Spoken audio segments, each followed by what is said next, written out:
Title: The War Over Water.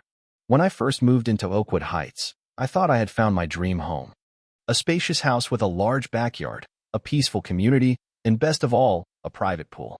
As a lawyer, my days were filled with enough conflict and drama. The last thing I needed was to deal with neighborhood politics. That's why I specifically chose a property that was not part of the Homeowners Association HOA. At least, that's what I thought. Then came Karen. Karen wasn't just any neighbor.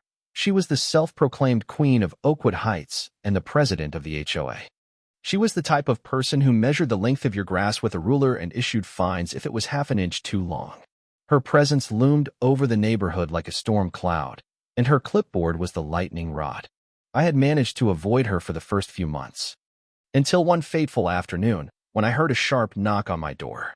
I opened it to find Karen standing there, her blonde bob perfectly stiff, her manicured nails clicking against the clipboard in her hand. She gave me a tight, forced smile, the kind of smile that suggested she had never heard the word no in her life. "Hello, Mark," she said. "I'm here to talk about your pool." I raised an eyebrow. "My pool? What about it?" She handed me a document. The HOA has recently updated its community guidelines to encourage a stronger sense of unity. We've decided that all private pools should be available for neighborhood use. It's only fair, some families don't have pools, and it would be a shame for such a lovely amenity to go to waste. I stared at her for a moment, then burst out laughing. "You're joking, right?"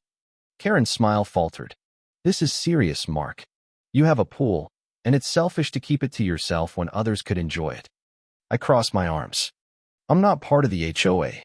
Your rules don't apply to me." Her expression darkened. "We like to think of our community as inclusive. Being a good neighbor doesn't mean letting people trespass on my property." Karen huffed, tucking her clipboard under her arm. "You'll regret this attitude, Mark. The HOA has ways of dealing with stubborn homeowners." I smirked. "Go ahead and try." Then I shut the door in her face. I thought that was the end of it. I was wrong. The next morning, I stepped outside to find a large wooden sign staked into my front lawn. It read in bold letters, "Community Pool, Open to Residents." A group of kids was already climbing my fence, inflatable floaties in hand, ready to dive into my backyard. I stormed over, my patience already running thin. "Hey, this is private property," I barked. The kids hesitated, looking at each other with confused expressions. "But the sign says it's for the neighborhood," one of them said.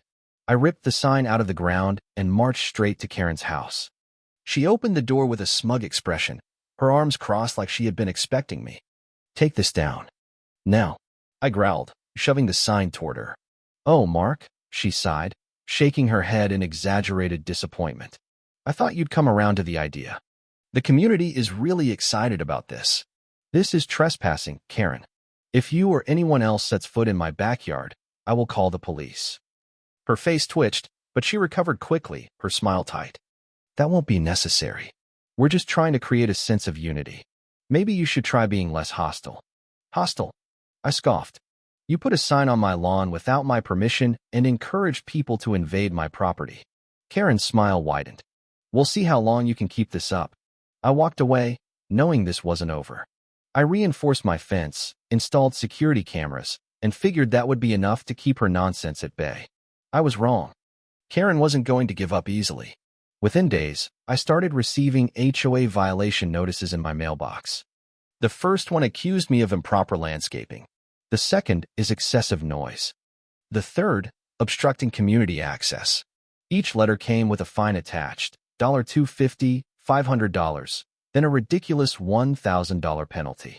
I laughed at first, tossing them straight into the trash. But as they piled up, it became clear that Karen was escalating her campaign. Then came the so-called inspections. One afternoon, I caught a group of HOA board members standing at my fence, peering over it like nosy vultures. "Can I help you?" I asked, stepping outside with my arms crossed. One of them, a wiry man named Ted, cleared his throat. "We need to assess your pool's compliance with HOA safety regulations." I narrowed my eyes. "I'm not part of the HOA." Karen stepped forward, feigning innocence. "Mark, we're just trying to ensure community safety." "You're trying to harass me," I shot back. "If you or anyone else comes onto my property without permission, I'll call the police." Karen pursed her lips. You're making this harder than it needs to be. I pulled out my phone. Good thing I installed security cameras. If you so much as touch my fence, I'll have video evidence of trespassing. Karen's smug expression wavered. The HOA board muttered among themselves before reluctantly walking away. That night, I reviewed my security footage. Karen had been sending people to my backyard. I had caught one of her board members trying to take pictures over my fence. I had proof, and I was about to use it.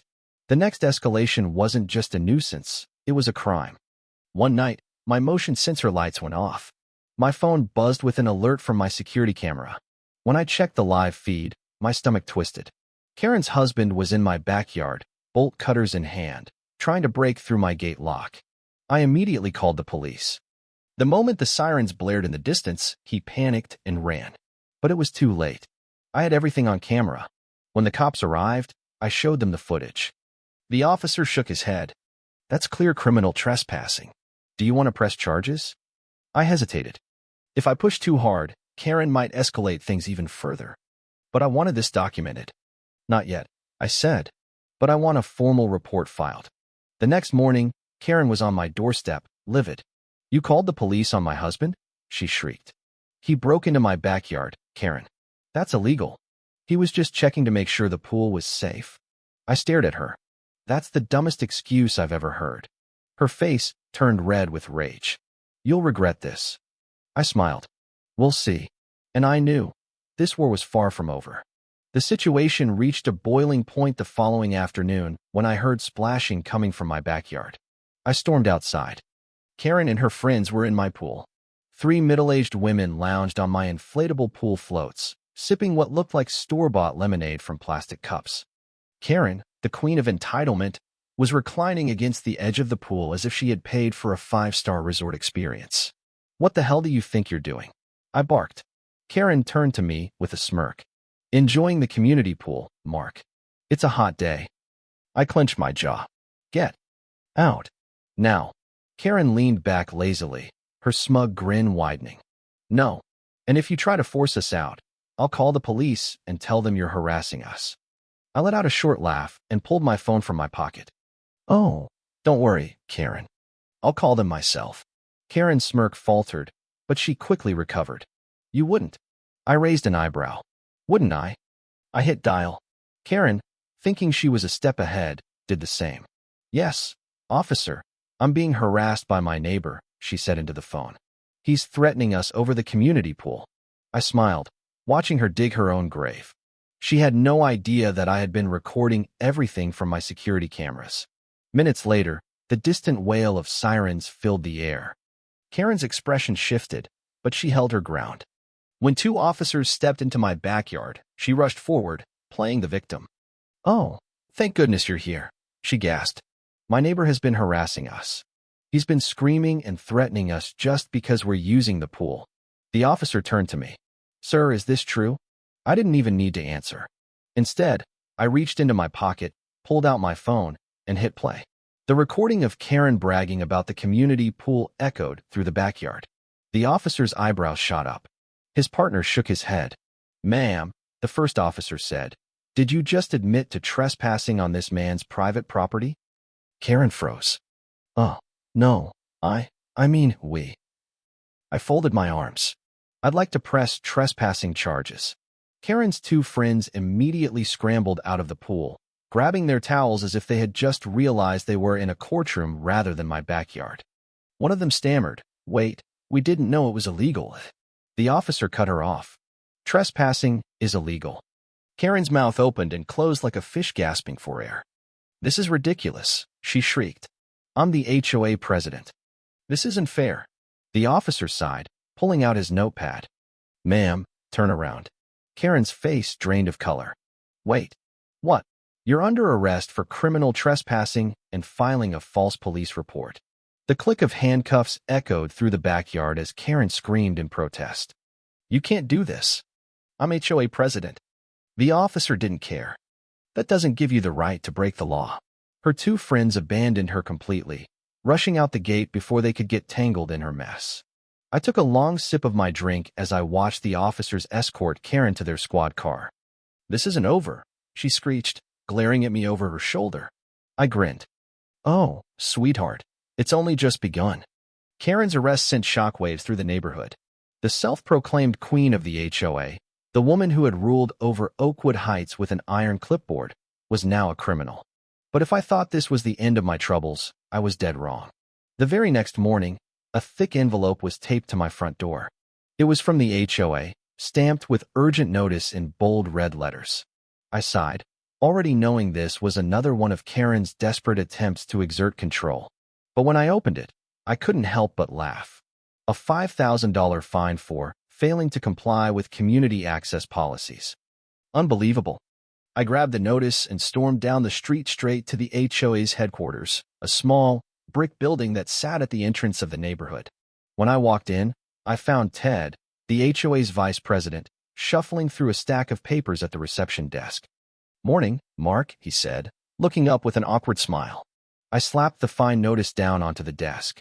"What the hell is this?" Ted sighed, rubbing his temples. "Look, Mark, I know this situation has gotten out of hand. But Karen filed that violation before he hesitated, choosing his words carefully, before she was arrested. So you're still enforcing it?" I asked, folding my arms. "Not exactly." He lowered his voice. "The board is in panic mode. Karen's arrest has brought a lot of unwanted attention to us, and now, homeowners are starting to question the HOA's authority. If we drop the fine, it'll make us look weak." I scoffed. "You're already weak." Ted gave me a defeated look.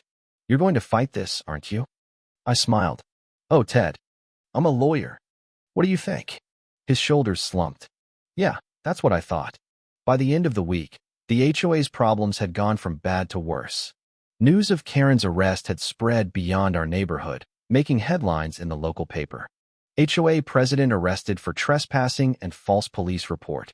Homeowners, once terrified of speaking out against Karen, now saw an opportunity. Complaints started pouring in. People began questioning where their HOA fees were going. Calls for financial transparency flooded the HOA office. And then came the final nail in the coffin. One evening, my neighbor Lisa, who had always despised Karen as much as I did, knocked on my door. "You need to see this," she said, holding up her phone. She had been secretly recording an emergency HOA meeting. On the screen, the board members were in chaos. "We need to distance ourselves from Karen immediately," one of them said. "She used HOA funds for personal expenses," another admitted. "If this gets out, we're screwed." Lisa smirked. Too late. She sent the video to every homeowner in Oakwood Heights. By morning, the HOA board members were in full-on damage control mode. People were furious. Demands for an audit skyrocketed. Calls for new leadership swept through the community. And just like that, the once mighty HOA was crumbling before my eyes. 2 weeks later, Karen's house went up for sale. With her reputation in ruins and the HOA on the verge of collapse, she had no choice but to leave. The day the moving trucks arrived, I sat in my backyard, sipping an iced tea, enjoying the sight of Karen, red-faced, defeated, packing up the last of her things. Before she left, I sent her one final gift, a pool float with the words "private property" printed on it. No note, no explanation, just the message. She never responded, but I knew she got it, and that was enough. With Karen gone, the HOA underwent a massive transformation. The board members who had enabled her were forced to resign. A full audit exposed years of corruption, and homeowners demanded new leadership. The new HOA? It actually listened to the people. Unnecessary fines were eliminated, community rules were revised, and best of all, nobody tried to steal my pool. And me? I got exactly what I wanted: peace, quiet, and the satisfaction of knowing that I had taken down a tyrant. Because at the end of the day, some people think they can control everything, until they meet someone who fights back.